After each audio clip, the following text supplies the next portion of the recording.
الله وكفى والصلاة والسلام على عباده الذين اصطفى خصوصا على أفضلهم وخاتم النبيين محمد الأمين وعلى آله وصحبه أجمعين. أما بعد فقد قال الله تبارك وتعالى كما ورد في سورة الأحزاب: أعوذ بالله من الشيطان الرجيم بسم الله الرحمن الرحيم. لقد كان لكم في رسول الله أسوة حسنة لمن كان يرجو الله واليوم الآخر وذكر الله كثيرا. ولما رأى المؤمنون الأحزاب قالوا هذا ما وعدنا الله ورسوله وصدق الله ورسوله وما زادهم إلا إيمانا وتسليما. من المؤمنين رجال صدقوا ما عاهدوا الله عليه فمنهم من قضى نحبه ومنهم من ينتظر وما بدلوا تبديلا. ليجزي الله الصادقين بصدقهم ويعذب المنافقين إن شاء أو يتوب عليهم إن الله كان غفورا رحيما. ورد الله الذين كفروا بغيظهم لم ينالوا خيرا وكفى الله المؤمنين القتال وكان الله قويا عزيزا. وأنزل الذين ظاهروهم من أهل الكتاب من صياصيهم وقذف في قلوبهم الرعب فريقا تقتلون وتأسرون فريقا. وأورثكم أرضهم وديارهم وأموالهم وأرضا لم تطئوها وكان الله على كل شيء قديرا. صدق الله العظيم.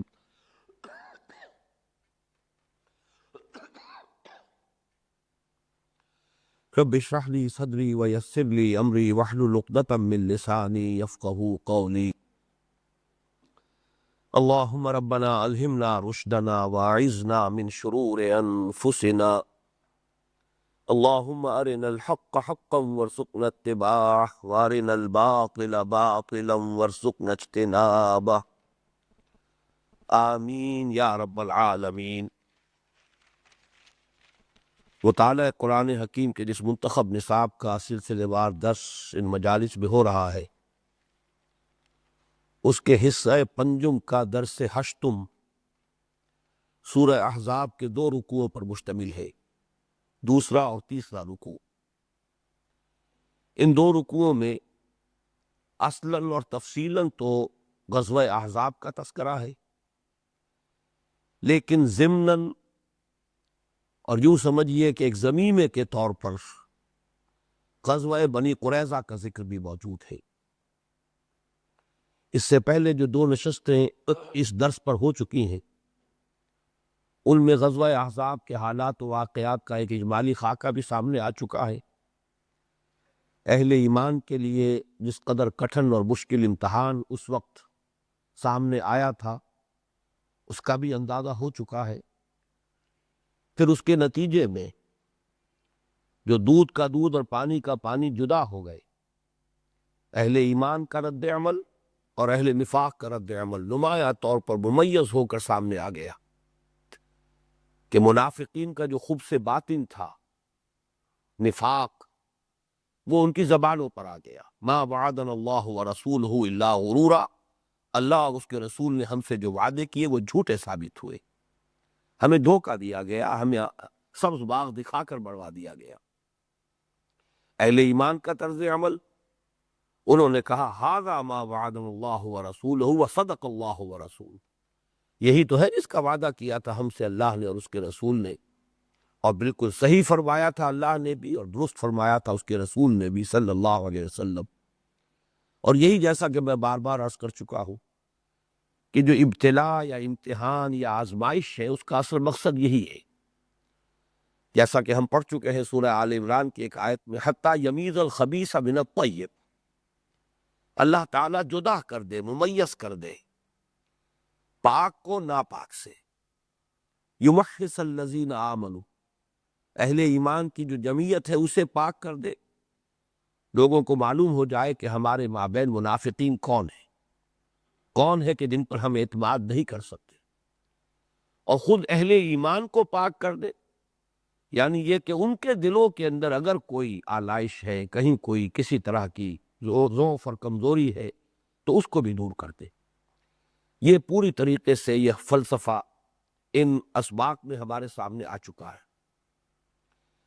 ہم سورہ احزاب کے دوسرے رکوع کا تو تفصیل کے ساتھ مطالعہ کر چکے ہیں، لیکن تیسرا رکوع جس کی تلاوت میں نے آج کی ہے، جو 7 آیات پر مشتمل ہے، ان میں سے ہی آخری 2 آیات ہیں کہ جن میں نہایت اختصار کے ساتھ غزوہ بنی قریظہ کا تذکرہ ہے۔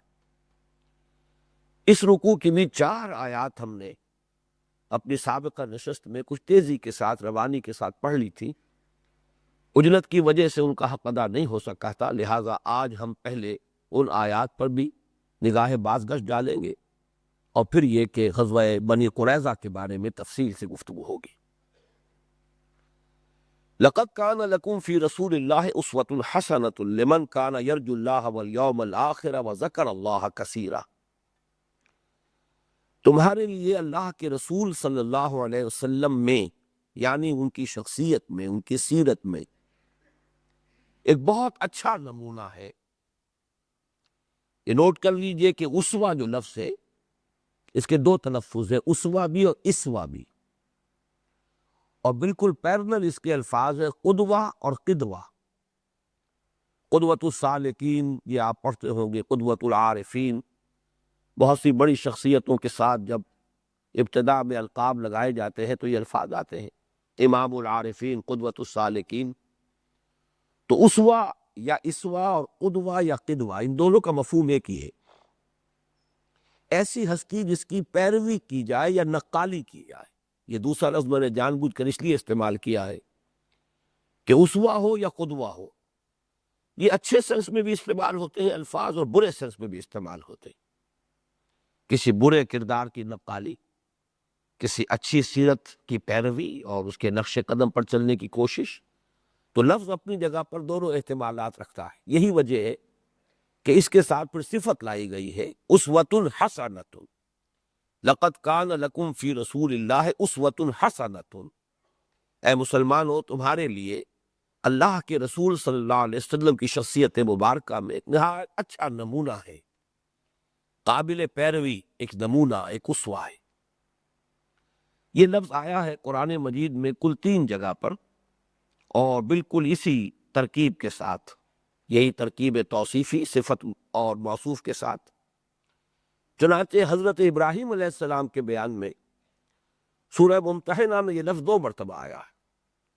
اس کی 4تھی آیت میں فرمایا قد کانت لکم اسوۃ حسنۃ فی ابراہیم والذین معہ، اور پھر اس کی جو تفصیل آئی ہے آگے جا کر 6ٹھی آیت میں، بالکل بعین ہی یہی الفاظ ہیں، لقد کان لکم فیہم اسوۃ حسنۃ لمن کان یرجو اللہ والیوم الآخر۔ اس کی وضاحت میں پچھلی نشست میں کر چکا ہوں کہ جیسے قرآن مجید ہدی للناس ہے، تمام انسانوں کی ہدایت کا سامان اس میں موجود ہے، کسے باشد، کسی ذہنی سطح کا ہو، کسی افتاد طبع کا ہو، کسی دور سے تعلق رکھتا ہو، تمام نوع انسانی کے لیے ہدایت کا سامان قرآن حکیم میں موجود ہے۔ البتہ یہ کہ ایک تو یہ کہ ہر دور میں تو اس کے لیے کچھ، جیسے کہ ہیروں کو نکالنے کے لیے کان کھودنی پڑتی ہے، تو اپنے دور میں تو وہ جو ہدایت تھی قرآن کی ہر سطح کے انسان کے لیے اور ہر افتاد طبع کے انسان کے لیے وہ بالکل ظاہر و باہر تھی، اس کے لیے کسی گہری مشقت کی ضرورت نہیں تھی۔ آئندہ کے ادوار کے لیے تا قیام قیامت ہدایت کا سامان تو ہے، لیکن اس کے لیے وہ ہیرے جو ہیں کان کو کھودنا پڑے گا ان ہیروں کو برآمد کرنے کے لیے، وہی ہے تدبر، تفکر۔ بہرحال شرط اس کی یہ ہے کہ استفادہ ہو سکے گا اسی کو جس میں تقویٰ کا وصف موجود۔ تو ہدی للناس اور ہدی للمتقین، بظاہر جو ان میں تضاد نظر آتا ہے وہ اسی طرح ریزالو ہوتا ہے کہ اپنی جگہ پر وہ ہدی للناس ہے، لیکن استفادے کے اعتبار سے ہدی للمتقین ہے، جن کے اندر تقویٰ ہے، کچھ خدا ترسی ہے، کچھ خدا خوفی ہے، نیکی اور بدی کی تمیز کی جو حس اللہ نے پیدا کی ہے انسان میں، وہ کچھ زندہ ہے، باقی ہے، برقرار۔ وہی شخص ہوگا جو قرآن سے استفادہ کر سکے گا۔ اسی طرح یہ نوٹ کیجئے، میں نے سورہ ممتحنہ کی آیت نمبر 6 بھی آپ کو سنا دی، بعین ہی یہی الفاظ جو یہاں ہے وہاں بھی آئے۔ حضور کی شخصیت مبارکہ میں، حضرت ابراہیم کی شخصیت مبارکہ میں اسوہ ہے، اسوہ حسنہ ہے، لیکن کس کے لیے؟ یہ ہے وہ استفادے کی شرط، لمن کان یرجو اللہ والیوم الآخر وذکر اللہ کثیرا۔ 3 شرطیں پوری کرے گا انسان، وہ اللہ کا امیدوار ہو، اللہ سے امید رکھتا ہو، اور یہ گویا کہ ایمان کے لیے تعبیر ہے۔ جس کے دل میں اللہ کا ایمان ہوگا، اللہ سے محبت ہوگی، وہ پھر امیدوار ہوگا، اللہ تعالیٰ سے ملاقات کا آرزو مند ہوگا، خواہش مند ہوگا، اپنے محبوب کی خدمت میں حاضری کا اشتیاق ہوگا۔ نشان مرد مومن باتو گویم جو مرگ آیت تبسم بر لبیوس لمن کانا یرجو اللہ والیوم الآخر، اور اس پچھلے دن کا یقین ہو کہ حساب کتاب ہوگا، جزا سزا ہوگی۔ اور تیسری شرط یہاں ذکر اللہ کثیرا، اور پھر یہ کہ صرف مان نہ لے بلکہ یہ کہ یاد رکھے، اللہ کو یاد رکھے کثرت کے ساتھ، ذکر کرے اللہ کا کثرت کے ساتھ۔ میں ذکر کرے کو میں نے مؤخر کیا، یاد رکھے یہ ہے اصل مفہوم۔ اس لیے کہ بارہا میں یہ بیان کر چکا ہوں کہ ایک ہے ذکر اور ایک ہے ذریعہ ذکر۔ بدقسمتی سے ہم نے ذریعہ ذکر کو ذکر سمجھ لیا ہے، زبان سے سبحان اللہ سبحان اللہ سبحان اللہ کہنا یہ ذریعہ ذکر ہے۔ ہو سکتا ہے ایک شخص یہ سب کچھ کر رہا ہو، 1000 مرتبہ اس نے سبحان اللہ کہا ہو، لیکن ذہن کہیں اور بھٹک رہا ہو، تو حقیقت میں ذکر نہیں ہوا۔ وہ تو جب تک کہ ذکر کا مفہوم استحضار اللہ فی القلب، اللہ کو دل میں موجود کر لینا، یہ اگر شکل نہیں ہے تو آپ نماز بھی پڑھ رہے ہیں، 17 رکعتیں آپ نے پڑھ لی ہیں عشاء کی، لیکن ذکر نہیں ہوا۔ بہرحال جو بھی آپ نے وقت لگایا ہے، محنت کی، اس کا اجر و ثواب تو مل جائے گا، لیکن حقیقی ذکر تو ہوگا جب دل کی لو لگ جائے اللہ کے ساتھ، اللہ تعالیٰ دل میں مستحضر ہو جائے، استحضار اللہ فی القلب، یہ ہے اصل میں ذکر۔ یہ تمام ذرائع ذکر ہیں۔ نماز اقیم الصلاۃ لذکری، نماز کو قائم کرو میری یاد کے لیے۔ تو اسی لیے میں نے ترجمہ کیا جو اللہ کو یاد رکھے، یذکرون اللہ قیاما وقعودا وعلی جنوبہم، جو حصہ دوم کے سبق میں ہم یہ پڑھ چکے ہیں، سورہ آل عمران کے آخری رکوع کے الفاظ۔ ہر حال میں بیٹھے لیٹے اور کھڑے، ہر حال میں اللہ کو یاد رکھے۔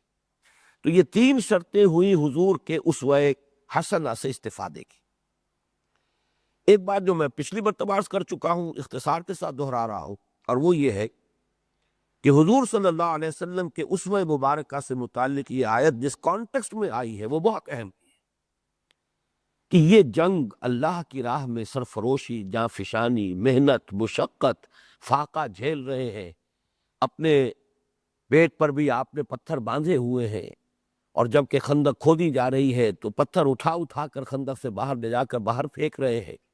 بلکہ ایک واقعہ تو یہ آتا ہے کہ ایک سخت چٹان آ گئی اور اس پر سب لوگوں نے اپنی زور آزمائی کر لی، وہ کدال جو ہے اچٹ جاتی تھی، اس سے پتھر ٹوٹتا نہیں تھا، چٹان جو ہے وہ رکاوٹ بن گئی تھی۔ تو حضور صلی اللہ علیہ وسلم نے پھر وہ اس پر جو 3 مرتبہ تیشہ چلایا ہے تو وہ چٹان ٹوٹی ہے۔ ایک مرتبہ آپ نے تیشہ لگایا اللہ اکبر کہہ کر تو کچھ اس کا حصہ ٹوٹا، ساتھ ہی آپ نے کہا مجھے قیصر کے خزانے دے دیے گئے۔ دوسری مرتبہ آپ نے پھر ضرب لگائی ہے مجھے کسریٰ کے خزانے دے دیے گئے۔ تیسری ضرب پر آپ نے فرمایا مجھے یمن کے خزانے عطا ہو گئے، میں وہاں کے محل دیکھ رہا ہوں۔ بہرحال یہ جو بھی دور آنے والے تھے حضور صلی اللہ علیہ وسلم کو اللہ تعالیٰ نے ان کی جھلک دکھائی تھی۔ تو اصل اسوہ یہ ہے، جیسے اصل سنت دعوت، سنت اقامت دین، اس کے لیے جد و جہد۔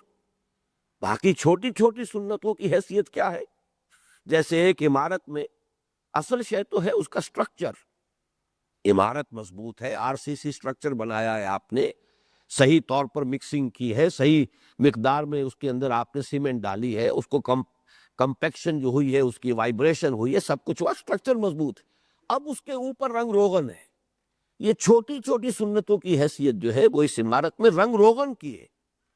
اصل سنت دعوت اور سنت اقامت یہ ہے در حقیقت کے جو اصل سٹرکچر ہے سنت کا۔ جو کام کے حضور نے پوری زندگی، جیسے ہی وحی کا آغاز ہوا ہے اس وقت سے لے کر آخری سانس جو آپ نے اس دنیا میں لیا ہے، مسلسل یہ 23 برس جو ہے، ان میں کوئی دن آپ کا جس سنت سے خالی نہیں گیا، کوئی رات جس فکر سے خالی نہیں گزری، یہ سنت دعوت اور سنت اقامت دین ہے۔ لیکن یہ کہ یہ سنت ہمارے ذہنوں سے اوجھل ہے۔ البتہ چھوٹی چھوٹی سنتوں کے بارے میں مناظرے ہیں، جھگڑے ہیں، مناقشے ہیں، اور پھر یہ کہ اپنے آپ کو دھوکہ دینے کے لیے ان سنتوں کو وہ اہمیت دے دی گئی ہے کہ ایک شخص جو ہے ان کا اگر التزام کر لیتا ہے تو سمجھتا ہے کہ میں بہت بڑا تیر مار دیا اس، حالانکہ حقیقت میں جو تیر مارنا اگر ہے تو یہ ہے کہ آپ کی زندگی وقف ہو جائے اللہ کے دین کی اشاعت، اللہ کے دین کی اقامت کے لیے۔ یہ ہے تو اسوہ رسول پر آپ کاربند ہیں۔ اگر یہ نہیں ہے، اگر یہ نہیں تو بابا پھر سب کہانیاں ہیں۔ تو اس کو نوٹ کیجئے کہ غزوہ احزاب، جس کے بارے میں میں نے عرض کیا تھا کہ ایک اعتبار سے یہ گویا کہ امتحان اور ابتلاء اور آزمائش اہل ایمان کی گویا کہ اس کا کلائمیکس ہے۔ اس لیے یہاں الفاظ ہوا ہے وَزُلْزِلُوا زِلْزَالًا شَدِيدًا، جھنجھوڑ دیے گئے، ہلا مارے گئے اہل ایمان، یعنی امتحان کی شدت کا لفظ وہ آیا ہے جو سورہ بقرہ کی آیت نمبر 214 میں، اب حسبتم ان تدخلوا الجنة ولما يأتكم مثل الذين خلوا من قبلكم مستهم البأساء والضراء وزلزلوا حتى يقول الرسول والذين آمنوا معه متى نصر اللہ، بالکل وہی لفظ یہاں آیا ہے۔ تو معلوم ہوا کہ وہ جو کیفیت اس آیت میں بیان کی گئی تھی، اس کی جو تعبیر ہے عملی سیرت النبوی میں صلی اللہ علیہ وسلم، وہ یہاں نظر آئی۔ لَقَدْ كَانَ لَكُمْ فِي رَسُولِ اللَّهِ أُسْوَةٌ حَسَنَةٌ لِمَنْ كَانَ يَرْجُو اللَّهَ وَالْيَوْمَ الْآخِرَ وَذَكَرَ اللَّهَ كَثِيرًا اللهم ربنا اجعلنا منهم آمین یا رب العالمین۔ فَلَمَّا رَأَى الْمُؤْمِنُونَ الْأَحْزَابَ، اب ایک طرف وہ رد عمل تھا، منافقین نے جب دیکھا لشکروں کو آنکھیں پتھرا گئی، کلیجے منہ کو آ گئے، اور ان کا نفاق جو ہے، ان کا خبث باطن ان کی زبانوں پر آ گیا۔ ما وعدنا اللہ ورسولہ الا غرورا، ہمیں سب باغ دکھا کر مارا گیا، ہمیں جھوٹے وعدے ہم سے کیے گئے، اللہ نے بھی جھوٹ بولا معاذ اللہ، اور اللہ کے رسول نے بھی جھوٹ بولا۔ ہم سے کہا گیا تھا کہ قیصر و کسریٰ کے خزانے جو ہے ہمارے قدموں میں ہوگی، اور ہو یہ رہا ہے کہ رفع حاجت کے لیے ہم باہر نہیں جا سکتے۔ لیکن اہل ایمان نے کیا کہا؟ اور جب دیکھا اہل ایمان نے ان لشکروں کو، ان فوجوں کو، قالوا ھذا ما وعدنا اللہ ورسولہ، انہوں نے کہا یہی تو ہے جس کا وعدہ کیا تھا ہم سے ہمارے اللہ نے بھی، پروردگار نے بھی، اور اس کے رسول نے بھی صلی اللہ علیہ وسلم۔ وصدق اللہ ورسولہ، اب یہ دیکھیے سائملٹینیس کنٹراسٹ، ما وعدنا اللہ ورسولہ الا غرورا، اور یہاں فرمایا ھذا ما وعدنا اللہ ورسولہ وصدق اللہ ورسولہ۔ تو میں نے پچھلی مرتبہ بھی عرض کیا تھا، اب پھر دوہرا رہا ہوں کہ اصل میں انسان کی باطنی کیفیت ہے کہ جو فیصلہ کن ہے۔ آپ کا جو زاویہ نگاہ ہے وہ طے کرے گا۔ چیز ایک ہی ہے جو میں بھی دیکھ رہا ہوں، آپ بھی دیکھ رہے ہیں، لیکن میرا زاویہ نگاہ اور ہے، آپ کا زاویہ نگاہ اور ہے۔ آپ کو کچھ اور نظر آئے گا، مجھے کچھ اور نظر آئے گا۔ تو اصل میں تو انسان کی اپنی باطنی کیفیت ہے کہ جو ریفلیکٹ ہوتی ہے۔ اسی اعتبار سے فلسفہ علم جو ہے، علم کی حقیقت، اس میں ایک نظریہ یہ بھی ہے کہ باہر کوئی علم ہے ہی نہیں، علم تو جو بھی کچھ ہے انسان کے اندر ہے، باہر سے کوئی شے انسان کو حاصل ہو ہی نہیں سکتی۔ اندر وہ ڈورمنٹ ہے، سوئی ہوئی ہے شے، اسی کو جگا دیا جاتا ہے، اسی کو آ کر ایکٹیویٹ کر دیا جاتا ہے۔ حقیقت میں انسان کو علم خارج سے حاصل ہوتا ہی نہیں۔ بہرحال یہ مختلف نظریات ہیں۔ تو یہ جو ھذا ما وعدنا اللہ ورسولہ، اس کے لیے خاص طور پر سورہ بقرہ کی وہ آیت ذہن میں رہنی چاہیے، وَلَنَبْلُوَنَّكُمْ بِشَيْءٍ مِّنَ الْخَوْفِ وَالْجُوعِ وَنَقْصٍ مِّنَ الْأَمْوَالِ وَالْأَنفُسِ وَالثَّمَرَاتِ وَبَشِّرِ الصَّابِرِينَ، ہم تمہیں لازماً آزمائیں گے، بھوک سے، خوف سے، جانی اور مالی نقصانات سے، اور ثمرات، پھلوں، اس کا لفظی ترجمہ پھلوں بھی ہے، مطلب یہ کہ جیسے غزوہ تبوک میں ہوا ہے، یہ کھجور کی فصل تیار تھی اور اب حکم ہو گیا نکلو، معلوم تھا کہ اب اس فصل کو اتارنے والا کوئی ہوگا نہیں پیچھے، ساری آبادی چلی جائے گی، فصل تباہ ہو جائے گی، برباد ہو جائے گی۔ تو اس معنی میں ثمرات جو ہے لفظی طور پر بھی صحیح ہے، اور یہ کہ بسا اوقات انسان دیکھتا ہے کہ میری 10 سال کی محنت اکارت چلی گئی، گویا کہ جو بھی اس نے کیا، جو بھی محنت کی، ایک امتحان کی شکل یہ بھی ہو سکتی کہ میں نے اتنا وقت لگایا کسی معاملے میں، اتنی محنت کی ہے، اتنا صرف کیا ہے، وہ ثمرہ اس کا جو ہے وہ ضائع ہو گیا۔ کہ قسمت کی خوبی دیکھیے ٹوٹی کہاں کمن، دو چار ہاتھ جب کہ لبے بام رہ گیا، یہ ہوتا ہے۔ اور اس کے لیے انسان کو ذہناً تیار رہنا چاہیے۔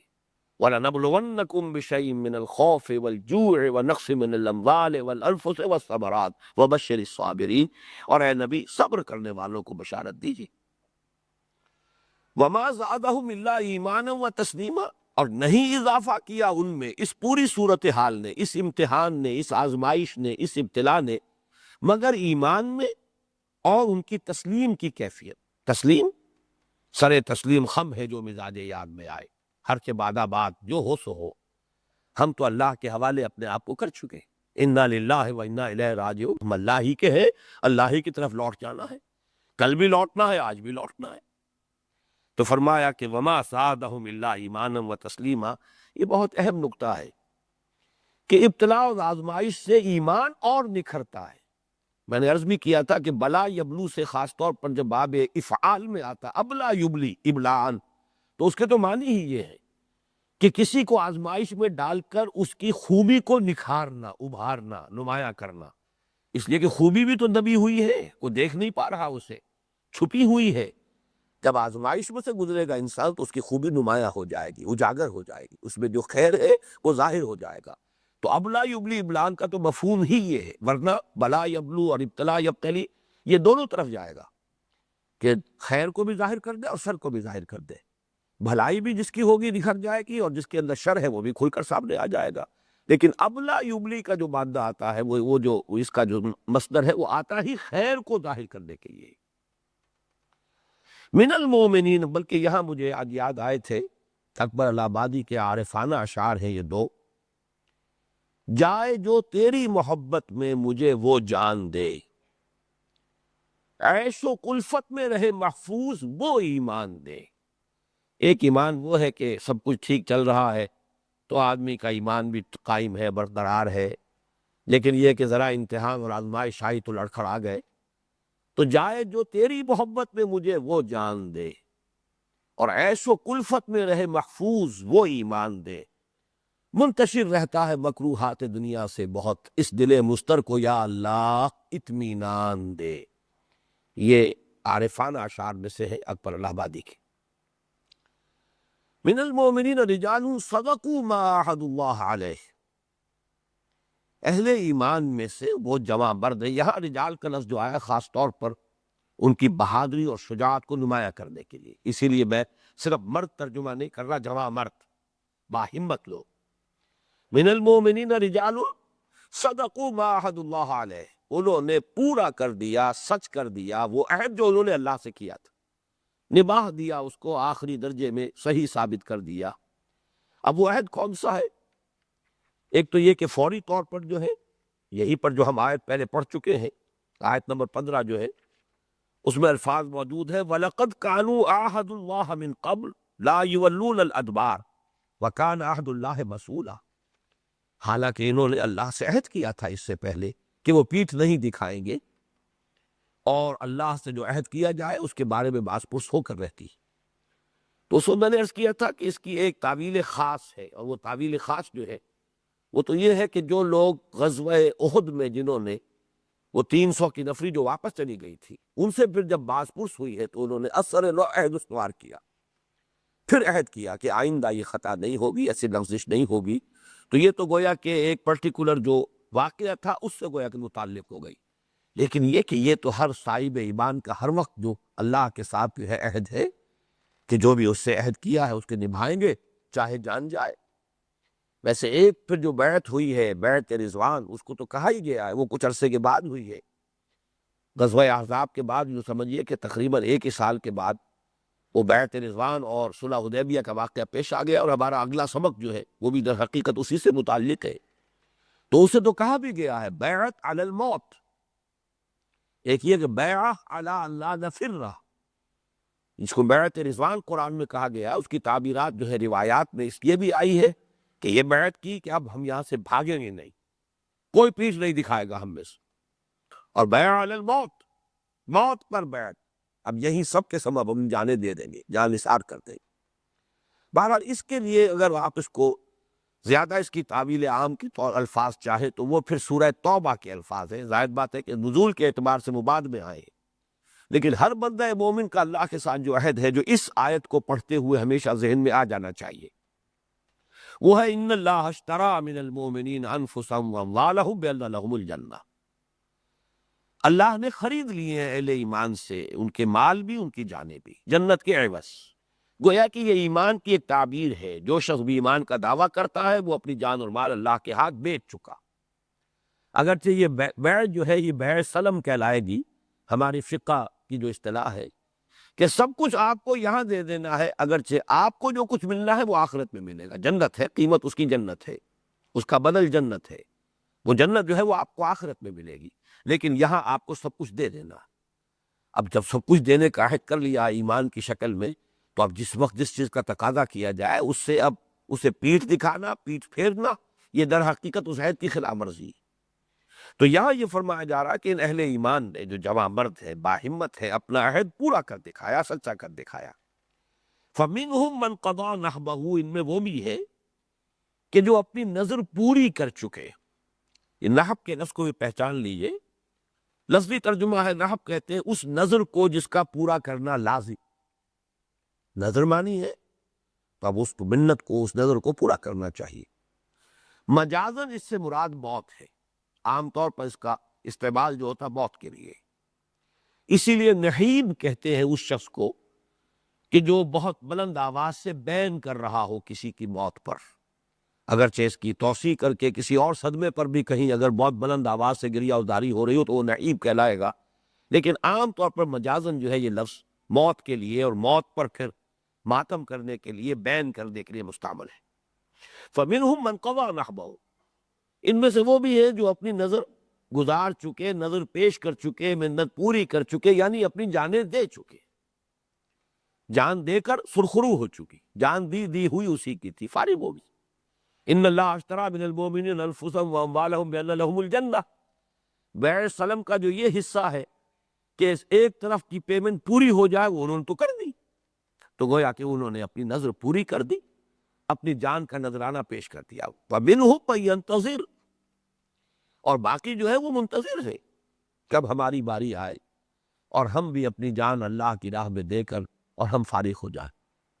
میں نے شعر وہ آپ کو سنایا تھا کہ وبال دوش ہے سر جس میں ناتواں پہ مگر لگا رکھا ہے تیرے خنجر و ثنا کے لیے.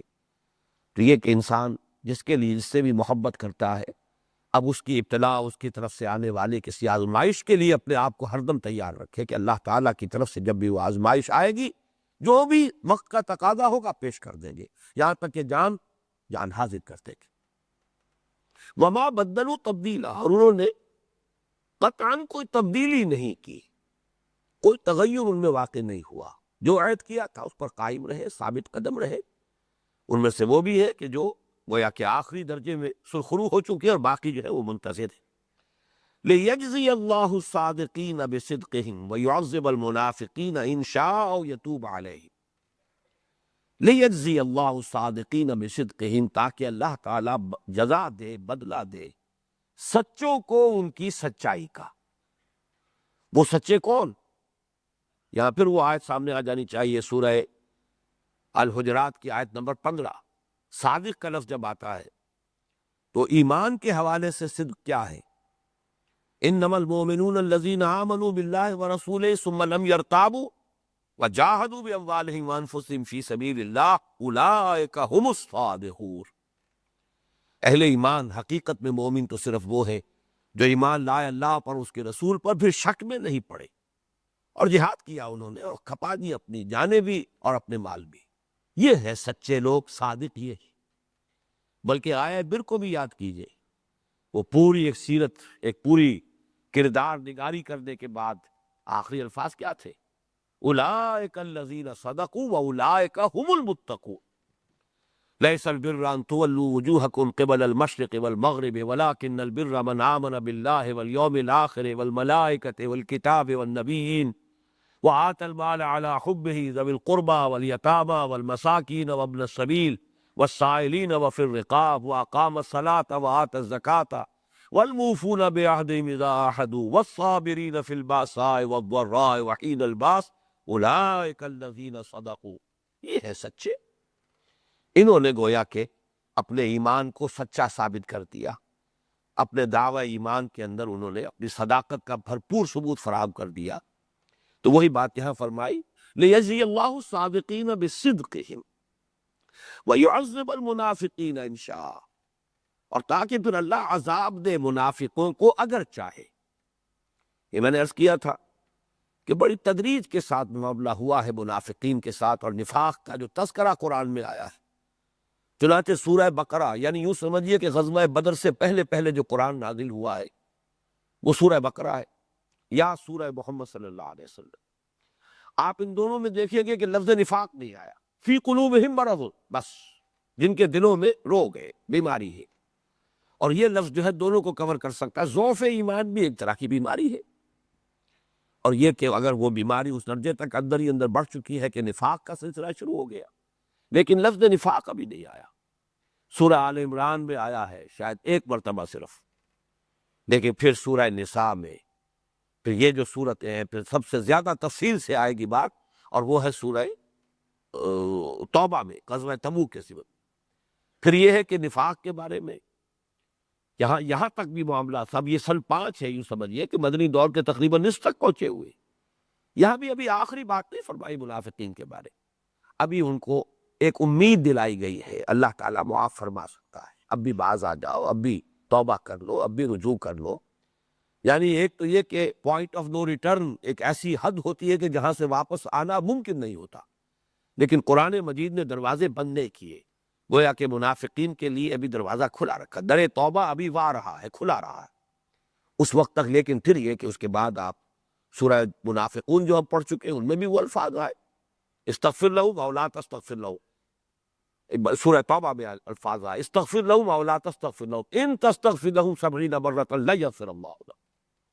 اور سورہ نساء میں بھی الفاظ آئے ان المنافقین فی الدرک الاسفل من النار. تو یہ گویا کہ پھر انتہائی جو بھی ہو سکتی تھی تنبیہات وہ وہاں آ گئی. یہاں فرمایا وَيُعَذِّبَ الْمُنَافِقِينَ إِن شَاءَ، اگر اللہ چاہے گا تو ان منافقوں کو عذاب دے گا. او یتوب علیہ، یا اب یہ دیکھیے یتوب، اللہ توبہ فرمائے گا ان پر. لفظی ترجمہ یہ ہو گیا یا اللہ توبہ فرمائے گا ان پر. تو توبہ جیسا کہ ہم سورہ فرقان کے آخری رکوع کا جو ہمارا درس ہے اس میں تفصیل سے توبہ کے موضوع پر گفتگو ہوتی ہے. تابہ یتوب، لوٹنا، پلٹنا، لوٹنا. بندہ اگر معصیت سے لوٹتا ہے، توبہ کر رہا ہے، استغفار کر رہا ہے، پھر عہد اثر نو استوار کر رہا ہے، تجدید عہد، تجدید ایمان، یہ توبہ ہے بندے کی. جب بندے نے سرکشی کی روش اختیار کی تھی، معصیت کی طرف رخ کر لیا تھا، اللہ نے اپنی عنایتوں سے اور شفقتوں سے محروم کر لیا تھا. جب بندہ نے رجوع کیا تو اللہ تعالیٰ نے بھی پلٹ کر اپنی شفقتیں اور اپنی عنایتیں جو ہے کا رخ اللہ اپنے بندے کی طرف کرتی ہے. لیکن جیسے کہ آپ کو معلوم ہے قرآن مجید میں حضرت آدم علیہ السلام کے بارے میں بھی آتا ہے فَتَلَقَّى آدَمُ مِن رَبِّهِ كَلِمَاتٍ فَتَابَ عَلَيْهِ. آدم نے اللہ سے کچھ کلمات سیکھ لیے تو اللہ نے ان کی توبہ قبول فرمائی. گویا کہ یہ بھی اللہ تعالیٰ کی شفقت کا ایک مظہر ہے کہ توبہ کا ایک ارادہ انسان کے دل میں پیدا ہو جائے. یہاں فرمایا او یتوب علیہم، اللہ ان کی طرف ان پر شفقت کی نگاہ فرمائے اور انہیں توبہ کی توفیق عطا فرما دے. بہرحال یہ معاملہ جو ہے وہ جبر و قدر کے ساتھ اس بحث کے ڈانڈے مل جاتے ہیں کہ جو ایک بڑی مشکل بحث ہے. لیکن یہ کہ یہ دونوں چیزیں ساتھ ساتھ چلتی ہیں. ویسے یہ جو اسلوب ہے اس آیت مبارکہ کا، اس کے بارے میں نوٹ کر لیجئے کہ یہ سورہ احزاب جو ہے اس کی آخری آیت جو آیت نمبر 73 وہ بھی اسی اسلوب پر ہے.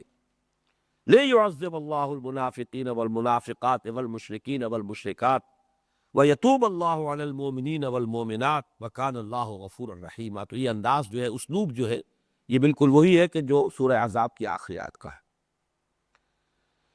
فَرَدَّ اللَّهُ الَّذِينَ كَفَرُوا بِغَيْظِهِمْ، اور اللہ نے لوٹا دیا، بھگا دیا ان لوگوں کو جنہوں نے کفر کی روش اختیار کی تھی. کافروں کو اللہ نے لوٹا دیا، بھگا دیا، چونکہ اصل ان کی شکست جو ہوئی ہے وہ تو اس آندھی اور جھکڑ کی وجہ سے جو طوفان آیا ہے اور اس طوفان کی وجہ سے ان کے چولہے جو تھے ان پر جو دیگیں چڑھی ہوئی تھی وہ الٹ گئیں، ان کے آگ بھڑک اٹھی، خیمے جلنے لگے، تو اس طوفان میں پھر یہ ہے کہ ان کے لیے وہاں پر قائم رہنا ناممکن ہو گیا، اور پھر ابو سفیان نے طبل بجایا رحیل کا، اور پھر یہ کہ وہاں سے وہ لشکر جو ہے ایک ایک کر کے رخصت ہو گئے۔ چنانچہ صبح کو جب دیکھا اہل ایمان نے تو میدان صاف تھا، کہاں 12,000 کا لشکر پڑا ہوا تھا، لیکن یہ کہ کہاں اب یہ کہ ایک متنفس بھی موجود ہے، سب چلے۔ تو یہاں اب دیکھیے اس کا نقشہ کھینچا گیا ہے، وَرَدَّ اللَّهُ الَّذِينَ كَفَرُوا بِغَيْظِهِمْ، اللہ نے ان کافروں کو لوٹا دیا، دفع کر دیا، واپس پھیر دیا، بھاگنے پر مجبور کر دیا اپنے غیظ کو لیے ہوئے ہی۔ وہ اپنا غیظ و غضب ظاہر کر ہی نہیں سکے، وہ اب جو بھی ان کے اندر جوش انتقام تھا یا جو بھی کچھ بھی نہیں، اپنا غصہ، اپنا غیظ، جیسے ایک اور مقام پر آتا ہے قُلْ مُوتُوا بِغَیظِکُمْ، تمہارے اندر جو ایمان اور اہل ایمان کے خلاف غیظ و غضب ہے، اس غیظ و غضب کی آگ میں خود ہی جل مرو، اس سے کسی کو کوئی نقصان نہیں پہنچا سکو گے۔ تو وہ سارا غیظ اور وہ سارا غضب اور وہ سارا جوش جو لے کر آئے تھے، وہ گویا کہ جسے ہم کہیں گے ارمان لیے ہوئے ہی واپس لوٹ گئے، کہ مسلمانوں کو کیا نقصان پہنچا۔ اور یہ صورتحال جو ہے بڑی اہم ہے کہ امتحان کے اعتبار سے غزوہ احزاب کلائمیکس ہے، شدید ترین، لیکن ڈیتھ ٹول دیکھیے اس پوری جنگ کا 1 مہینے تک محاصرہ رہا ہے، 1 مہینے تک معاملہ جو ہے چلتا رہا ہے۔ امتحان تو انتہائی اللہ نے لے لیا، شدید ترین سردی، کھلے میدان میں پڑے ہوئے ہیں، کھانے کو کچھ ہے نہیں، فاقے آ رہے ہیں، اہل ایمان کا معاملہ تو یہ تھا، امتحان کی انتہا ہو گئی، وَزُلْزِلُوا زِلْزَالًا شَدِيدًا۔ لیکن بالفعل ہوا کیا کہ 6 مسلمان شہید ہوئے۔ البتہ یہ کہ جو ان میں مجروح ہوئے ان میں سے ایک بہت قیمتی شخصیت حضرت سعد بن معاذ رضی اللہ تعالی عنہ، جن کا بہت اونچا مقام ہے انصار میں، بلکہ میں سمجھتا ہوں کہ چوٹی کے چند صحابہ میں بلکہ شاید سب سے زیادہ چوٹی پر وہی ہے، سعد بن معاذ جو رئیس اوس تھے۔ ان کو ایک تیر لگا، چونکہ تیر اندازی تو ہوتی رہی خندق کے دونوں طرف سے، جو تیر لگا ہے جس سے بازو کی بڑی رگ جو ہے وہ کٹ گئی۔ اگرچہ اس وقت تو بہرحال جو بھی اس کا کچھ علاج کیا گیا، اس کو کس کر باندھا گیا، جو بھی کیا گیا، لیکن وہی زخم ہے جو ان کے پھر موت کا سبب بنا ہے تقریباً 1 ڈیڑھ مہینے کے بعد۔ لیکن یہ کہ یہ ایک بہت بڑا جو سمجھیے کہ اہل ایمان کے لیے جو سب سے بڑا صدمہ تھا، 6 دوسرے صحابہ جو شہید ہوئے اور ایک ہی حضرت مجروحین میں سے حضرت سعد بن معاذ کا اس طور سے مجروح ہو جانا، یعنی یہ کہ وہ اس طریقے سے مجروح ہوئے کہ پھر جلدی ان کا انتقال ہو گیا، وہ میں بعد میں عرض کروں گا۔ کفار میں سے 10 مارے گئے، اور ان میں وہ عمرو بن عبد ود بھی تھا، جس کے بارے میں کہا جاتا تھا کہ وہ 100 سواروں کے برابر ہے، مقابلے میں کفایت کرے گا 100 سواروں، بہت بڑا پہلوان، بہت جس کا یعنی قوی ہیکل اور بہت بہادر۔ تو حضرت علی رضی اللہ تعالیٰ عنہ کے ہاتھوں وہ جو ہے واصل جہنم ہوا ہے۔ لیکن یوں سمجھیے کہ 1 مہینے میں ڈیتھ ٹول جو ہے دونوں طرف سے ملا کر بھی 16 افراد تھے۔ لیکن امتحان، آزمائش، سختی، ابتلا، یہ جو ہے اپنی انتہا کو پہنچ گئی۔ تو فرمایا وَرَدَّ اللَّهُ الَّذِينَ كَفَرُوا بِغَيْظِهِمْ لَمْ يَنَالُوا خَيْرًا، اللہ نے لوٹا دیا، واپس کر دیا ان کافروں کو ان کے غصے سمیت، غیظ اور غضب سب اپنے دلوں میں لیے ہوئے، وہ اپنے سارے ارمان، وہ تو آئے تھے اس یقین کے ساتھ، اور جیسے کہ حیی ابن اخطب جو ہے بنی نذیر کا بہت بڑا سردار، جو 20 آدمیوں کا وفد لے کر گھوما تھا، غطفان کے قبائل کے پاس بھی وہ گیا، قریش کے پاس بھی وہ گیا تھا، ادھر سے ان کو چڑھا کر لایا تھا، ادھر سے مشرق سے نجد کے علاقے سے غطفان کے قبائل کو چڑھا کر لایا تھا، شمال سے نفری یہودیوں کی لے کر آیا تھا، بنو قینقاع بھی اور بنو نذیر بھی، اور وہی شخص تھا کہ جو پھر گیا ہے اور بنو قریظہ کو بھی اس نے بغاوت پر اور غدر پر اور وعدہ خلافی پر جو ہے آمادہ کیا ہے۔ تو روح رواں جو ہے اس کے وہ لوگ، لیکن معلوم یہ ہوا لم ینالوا خیرا، کوئی خیر ان کو نہیں مل سکا، اپنا سارا غیظ و غضب لے کر، ارمان لے کر اس یقین کے ساتھ آئے تھے کہ اب تو قصہ پاک کر دیں، اب تو گویا کہ یہ ہمیشہ کے لیے یہ جھگڑا ختم ہوگا، لیکن یہ کہ گئے اس طریقے سے کہ مسلمانوں کو کوئی خاص گزن ہی نہیں پہنچی، بلکہ ایک فائدہ ہو گیا کہ ان میں جو بھی کمزور ایلیمنٹ تھا، ان کے جمعیت کے اعتبار سے جو ان کے لیے پوٹینشیل ڈینجر تھا، جو مارے آستین تھے منافق، وہ ننگے ہو کر نمایاں ہو گئے۔ یہ مسلمانوں کو اس سے خیر جو ہے حاصل ہوا۔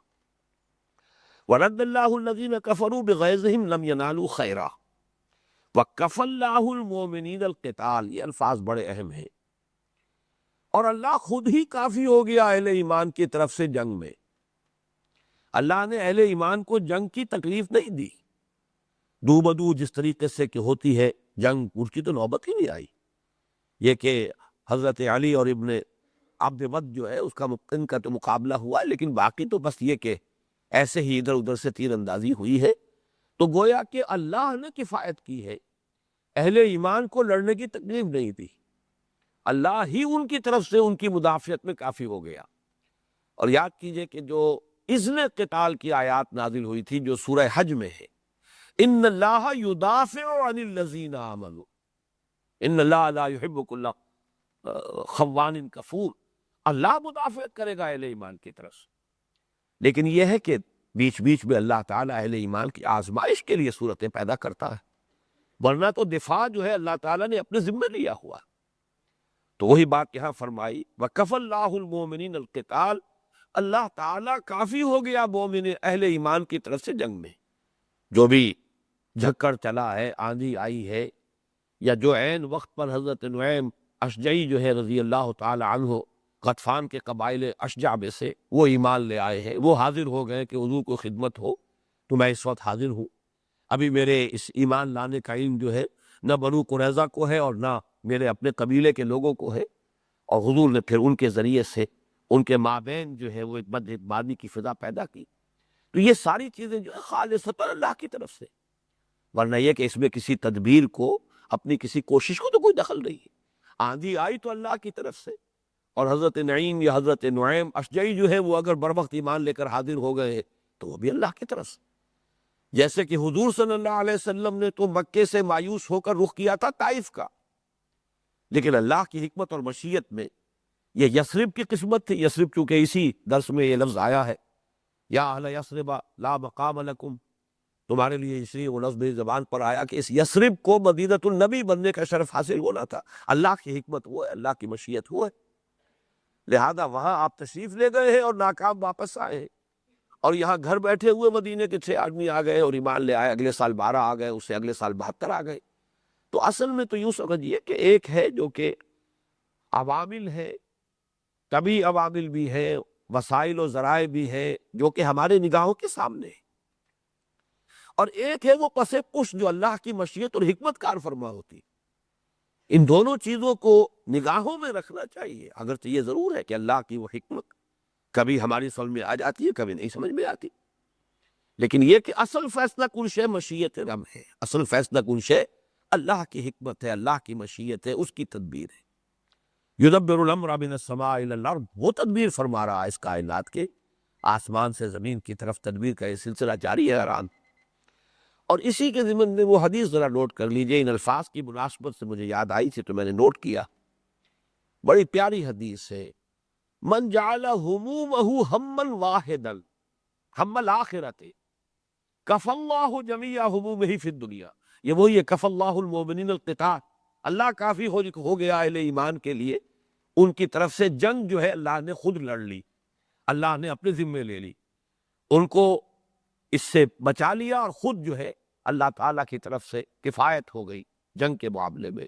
بالکل وہی الفاظ وہاں ہیں، من جعل ہمومہ ہما واحدا ہم الآخرہ، دنیا کے تفکرات ہیں، ہموم ہے، پریشانیاں ہیں، یہ مسئلہ ہے، وہ مسئلہ ہے، ان تمام مسئلوں کو، جیسے کبھی بہادر شاہ جو تھے رنگیلا، اس کے بارے میں بیان ہوتا ہے کہ وہ جو بھی پرچے آ رہے تھے کہ اب نادر شاہ آ گیا ہے، وہاں پہنچ گیا ہے، پرچہ نویس پرچے بھیج رہے ہیں، اور وہ اپنے شراب نوشی میں مشغول ہے، جو پرچہ آتا ہے کسی پرچہ نویس کی طرف سے اسے وہ اسی شراب کے اندر ڈبو دیتے ہیں، این دفتر بے معنی غرق میں نہ بولا، وہ تو پھر جب سر پر ہی آ گیا تو آ گیا۔ لیکن یہ کہ بندہ مومن اگر اپنے تمام ہموم کو اسی طریقے سے این دفتر بے معنی غرق میں نہ بولا، ان تمام ہموم اور تفکرات کو ایک ہم اس کو ہے میم ہم یا ہم، یہ ہے ارادہ کرنا، ہمت اسی سے بنا ہے، تو ہمہ ارادہ کرنا، وَلَقَدْ ہمت میں ہی وَہَمَّ بِهَا، ایک ہی ہم ہو ہمارا، اور وہ ہم ہے آخرت کا، ایک ہی اس فکر میں انسان اپنے تمام دنیاوی فکروں کو ڈبو دے، ختم کر دے، گم کر دے، تو اللہ تعالیٰ کفایت کرے گا اس کی طرف سے دنیا کے تمام ہموم کے ضمن میں۔ من جعل همومه ہما واحدا ہم الآخرۃ کفى اللہ جمیع همومہ فی الدنیا او کما قال صلی اللہ علیہ وسلم۔ بارک اللہ لی ولکم فی القرآن العظیم ونفعنی وإیاکم بالآیات والذکر الحکیم۔